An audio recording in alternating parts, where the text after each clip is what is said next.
эту систему. Сейчас ставят там ракеты. Так?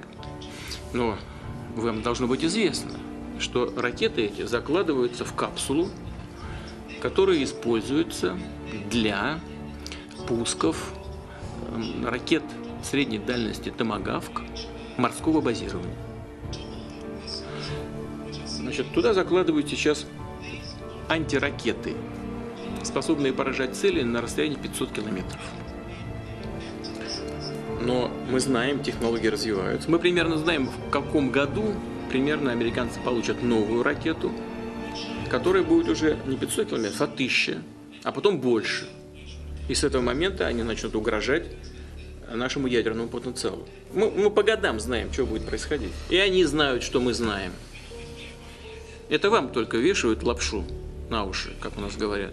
А вы, в свою очередь, вешаете своему населению. И люди не чувствуют опасности. Вот меня что беспокоит. Ну как мы не можем понять? Мы тащим мир вообще в совершенно новое измерение. Вот в чем проблема. Делают вид, что как будто ничего не происходит. You differ with the current administration, with the Obama administration now, and having said you support a no-fly zone in Syria. If say you're president, and that no-fly zone is in effect, and a Russian jet flies into that no-fly zone, and they refuse warnings to leave, do you give the order to shoot down a Russian jet? Well, that's a hypothetical that I think there are many steps you have to go through and decisions you have to make before you ever get to that. And the Russians would be certainly warned. There's been military discussions now to, as they say, deconflict airspace. So I think it would be highly unlikely if this were done in the right way. But ultimately, a no-fly zone is an anti-aircraft proposition. It is. You have talked about, and in the last debate and again today, that you would impose a no-fly zone to try to protect the people of Aleppo and to stop the killing there. President Obama has refused to do that because he fears it's going to draw us closer or deeper into the conflict. And General Joseph Dunford, the chairman of the Joint Chiefs of Staff, says, you impose a no-fly zone, chances are you're going to get into a war, his words, with Syria and Russia. So the question I have is, if you impose a no-fly zone, first of all, how do you respond to their concerns? Secondly, if you impose a no-fly zone and a Russian plane violates that, does President Clinton shoot that plane down? Well, Chris, first of all, I think a no-fly zone could save lives and could hasten the end of the conflict. I am well aware of the really legitimate concerns that you have expressed from both the president and the general. This would not be done just on the first day. This would take a lot of negotiation. It would also take making it clear to the Russians and the Syrians that our purpose here was to provide safe zones on the ground. We've had millions of people leave Syria, and those millions of people inside Syria who've been dislocated. So I think we could strike a deal and make it very clear to the Russians and the Syrians that this was something that we believed was in the best interests of the people on the ground in Syria. It would help us with our fight against ISIS. I know you keep referring to Barack Obama all night here, but you in Syria talked about a no-fly zone, which the president certainly does not support, nor do I support, because A, it will cost an enormous sums of money. Second of all, it runs the risk of getting us sucked into perpetual warfare in that region. Thirdly, when we talk about Syria right now, no debate, like Gaddafi, like Saddam Hussein, Assad is another brutal, murdering dictator. But right now, our fight is to destroy ISIS first and to get rid of Assad second. Well, I think Senator Sanders has just reinforced my point. Yes, when I was Secretary of State, I did urge, along with the Department of Defense and the CIA, that we seek out, vet, and train and arm Syrian opposition figures so that they could defend themselves against Assad. The president said no. Now, that's how it works. People who work for the president make recommendations, and then the president makes the decision. So I think it's only fair to look at where we are in Syria today. And yes, I do still support a no-fly zone. With you here, Steve. Yes, so, Steve, it's really important to look at where we're going. It's not just a moment in time, but where has this strategy of voting for the lesser evil taken us? All the reasons you were told to vote for the lesser evil over the last 10 or 12 years, because you didn't want the expanding wars, you didn't want the meltdown of the climate, you didn't want the offshoring of our jobs, or the attack on immigrants, or the massive bailouts for Wall Street. That's actually what we've gotten, by the droves, because we as public interest allowed ourselves to be silent and voted for the lesser evil. But the lesser evil doesn't solve the problem. The Obama administration, even with 2 houses of Congress, actually did all of these things that were, as bad as George Bush in the case of climate, blew the roof off of fossil fuel emissions. Yeah, all of the above gave us some renewable energy, but it completely amplified and intensified fossil fuel production, which has been incredibly destructive to the climate. The wars have gotten bigger. We're now bombing 7 countries. It's really important to look at not just the rhetoric here, but actually look at the track record. And the reality is the lesser evil and the greater evil is a race to the bottom. And even Donald Trump and the right-wing extremism grows out of the policies of the Clintons, in particular NAFTA, which sent our jobs overseas, and Wall Street deregulation, which blew 9 million jobs up into smoke. So that's what's creating this right-wing extremism. A vote for Hillary Clinton isn't going to fix it. And one last point, which is this, that it's now Hillary Clinton who wants to start an air war with Russia over Syria by calling for a no-fly zone. We have 2,000 nuclear missiles on hair-trigger alert, and Mikhail Gorbachev, the former premier of the Soviet Union, is saying we are closer to a nuclear war than we have ever been. Under Hillary Clinton, we could slide into nuclear war very quickly from her declared policy in Syria. So I won't sleep well at night if Donald Trump is elected, but I sure won't sleep well at night if Hillary Clinton is elected. Fortunately, we have another choice other than these 2 candidates who are both promoting lethal policies. But on the issue of war and nuclear weapons and the potential for nuclear war, it's actually Hillary's policies, which are much scarier than Donald Trump, who does not want to go to war with Russia. He wants to seek modes of working together. What about the option of controlling the airspace so that barrel bombs cannot be dropped?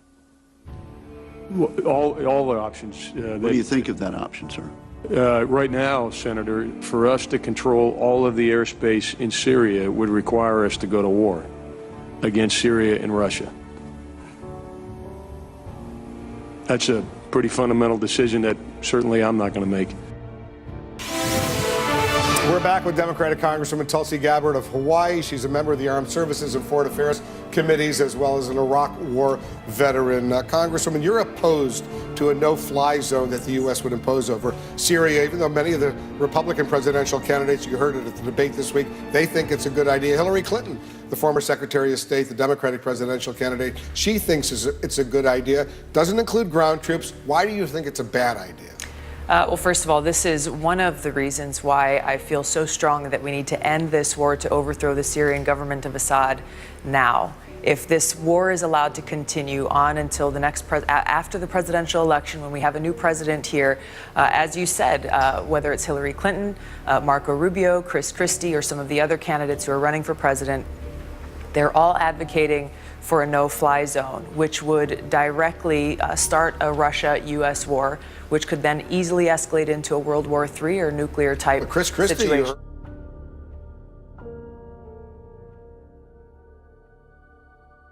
Will a Hillary Clinton no-fly zone in Syria start World War III?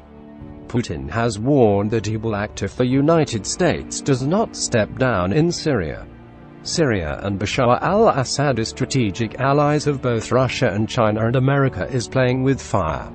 The risks of nuclear war are currently the highest they've ever been in recorded history, and to ignore these risks could prove fatal. Some believe, for example, that mutually assured destruction will deter superpowers like the United States or Russia from engaging in nuclear war. But is this enough of a deterrent? What if the strike is strategic and limited in scope?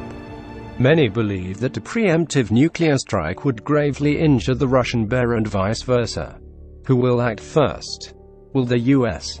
strike to reset the global economy and secure the petrodollar? Will Russia counterstrike? the decimation of human life would actually benefit the world's elite. They would profit from it immensely, and it would move the population through fear. Is this how a failing U.S. empire will succeed against a rising East? The Ministry of Propaganda is brainwashing you into believing that a Hillary Clinton presidency is the lesser of two evils, and to elect Donald Trump would be to elect a misogynistic, sexist, racist, xenophobic, and put him next to the nuclear codes. But who's more dangerous in reality? Trump or Hillary? Hillary wants a no-fly zone in Syria. Trump diplomacy.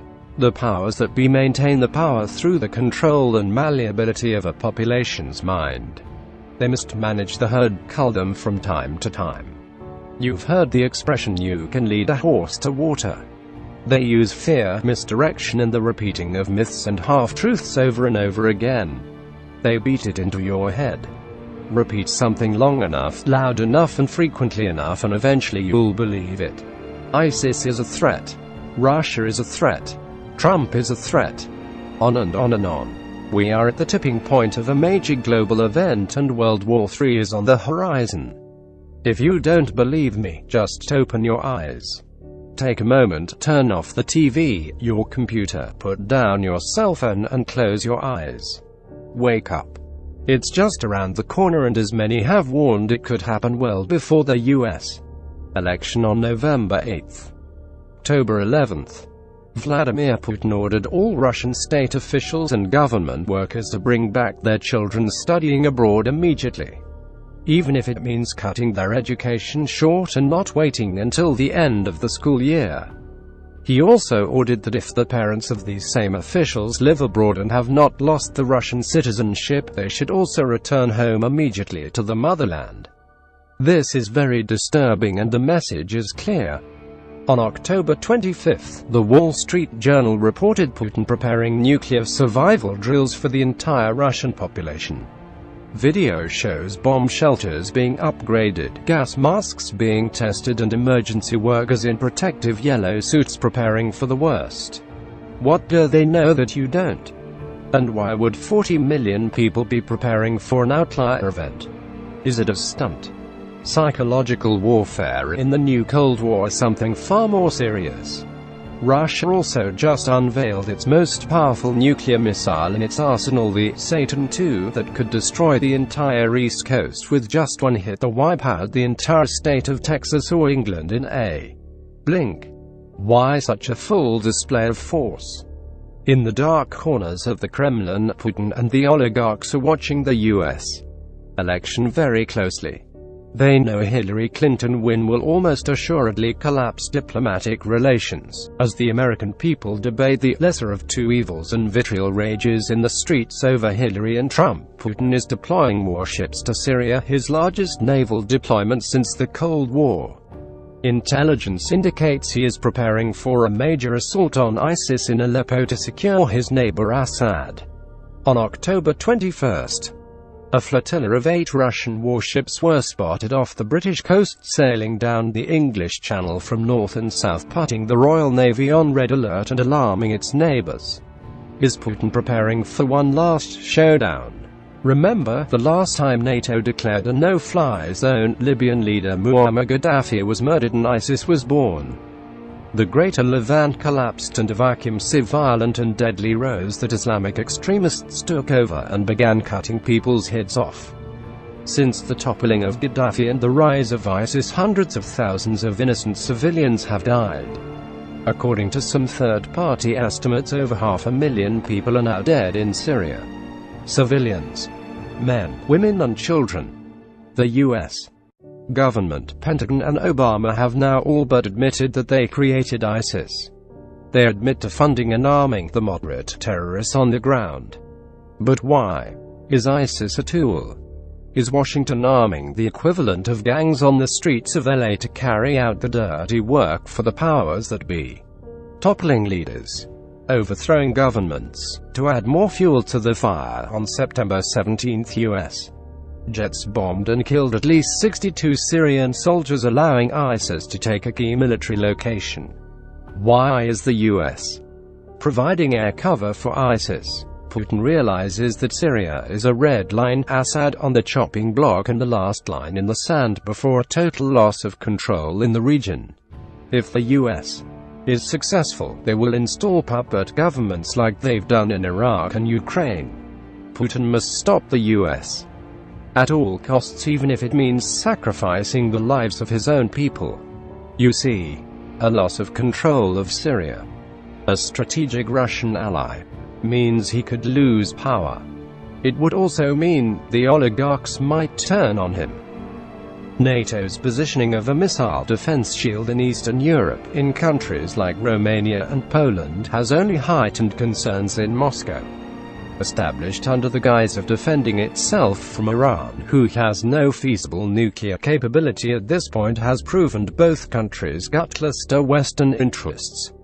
The missile defense shield is now ground zero in the new Cold War, and it positions the West for a preemptive attack. Will Putin allow NATO to continue to gravely diminish Russia's nuclear response capabilities and threaten its national defense? Would you? What if Putin built a missile defense shield in Canada or Mexico to protect against a potential strike from Hawaii? Would the US sit idly by in dark corners of Washington, D.C. and the smoking rooms of the world's elite? Many believe they are planning for a massive war, a decisive, limited and strategic nuclear event, a reset. Put yourself in the shoes. America is unstable, its economy held up by 0% interest rates and bailouts. The people are getting angrier, a populist uprising inevitable, and economic collapse coming. So what will they do next? How can they pull America into a third world war without looking like the bad guy? More importantly, how can they justify it in the eye of public opinion? Just like weapons of mass destruction and the invasions of Iraq and Afghanistan, they will base it all on a lie. And the people will buy it hook, line and sinker. What I'm about to tell you is the most frightening provocation yet. At this very moment, behind closed doors, the powers that be are orchestrating a vast covert plot through the United Nations to convict Vladimir Putin of war crimes in Syria. This is a deception, a demonization campaign, and a total untruth based on lies. They will blame Putin for civilian deaths in Syria, the rise of ISIS, and use it as the basis for the nuclear war. This is how they sway public opinion for an attack. He's the new Hitler. The mainstream media will comply, propel this narrative to every American, so every barring sheep will accept what's coming. Russia and China are buying record amounts of gold, selling U.S. treasuries and divesting completely from the petrodollar. This is an act of war. The IMF has recently included the Chinese yuan as part of the special drawing rights of world reserve currency. Economic war is a precursor to the real thing, and in response, the U.S. has engineered a collapse in the oil markets with the partners in OPEC. Imposed sanctions on Russia, collapsed the ruble, and pressured Putin to begin privatizing Russian assets to hopefully seize control. Russia and China's divestiture from the petrodollar shifts the balance of power for international financial markets, an illusion the powers that be have been pulling off for far too long. Smoke and mirrors. A rabbit out of the hat. The US dollar backed by nothing but blood and war. The establishment of the AIIB, Asian Infrastructure Investment Bank, by the BRICS nations is threatening Western-controlled financial markets and institutions such as the World Bank and IMF. Without the petrodollar and the military-industrial complex that protects it, the U.S. empire will collapse. Now that we have motive, and now that we know how a third world war will be positioned, who will strike first? Will there be another Gulf of Tonkin or Franz Ferdinand? Could it be an accident? The U.S. government must be exposed for its lies, its corruption, its monopoly of power. The establishment elite are pulling the strings of Hillary Clinton, and she must be stopped. Why? Because they want war. The banks support her. The media supports her. The technology giants support her. Everybody supports her. If we do not act now, expose the Washington elite for their lies, educate our friends and family to the truth behind the events unfolding around the world. Our entire fate and that of our loved ones could be jeopardized. We must understand that our neighbor is not our enemy. Black lives don't matter. All lives do. Syria is not the enemy. Washington is. Wall Street is. Silicon Valley is. The political elite are out of control. The cesspool that makes up DC today has been allowed to rot and fester unchecked for far too long. Our founding fathers roll over in the graves. Crimes go unpunished, bailouts continue, and our wealth transferred and stolen. They send our children to wars of which they refuse to fight on the front line themselves. This is a monopoly of power and must be stopped. Hillary must be stopped. The time to turn the tide is now. Get out and vote Trump on November 8th. He's not perfect and he might not stop the inevitable. But he's our best shot. Swing the pendulum back. Stop the radical left. Protect the Constitution and for God's sake pray.